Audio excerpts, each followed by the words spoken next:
Oh, here you are. Mr. Dressup was, of course, a Canadian icon who entertained children through many generations.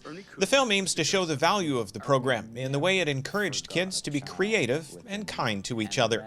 And how it sort of transformed us as Canadians, I think, to be just nicer people. Ernie Coombs even had a local connection. Smith notes that he lived in Campbellville for a time. His story and that of Mr. Rogers are also the inspiration for another film that will be screened at the Milton Film Festival, Mr. Lankley's Tall Tales. There lived a boy named Hansel. The movie uses new technology, which enables actors to stand in front of a large screen with some of the set design shown on a monitor. Actors then wear a tracking device so that the background moves when they move. Some students at Humber College were allowed access to this virtual production technology at William F. White to shoot their film. Which was set in both a living room, and then the walls fall apart to reveal a magical forest.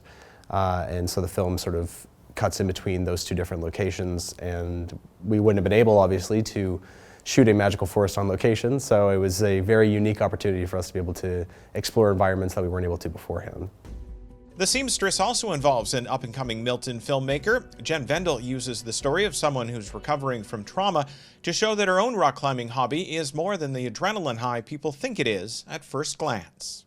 It's an activity that can be so healing and so powerful and can be so helpful for so many. So it's kind of, I thought that film could reach a lot more people than just me standing on a soapbox and saying, no, I swear it's great. On top of the obvious entertainment value for the audience, Smith notes that having a venue like the Milton Film Festival is important for the growth of young filmmakers. Nothing compares to having your work presented to a live audience and getting that immediate feedback.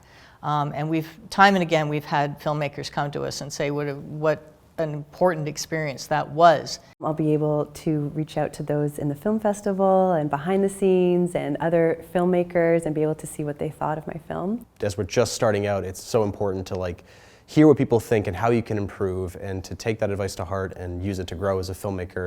The growth of young filmmakers is something that Smith feels proud to be a part of.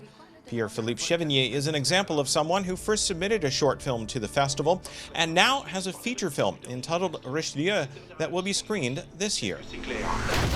He's gone on to produce this remarkable film that is so polished and it's so professional and so it has so much heart and so much humanity that I'm just so proud that we were kind of there at the beginning of his career.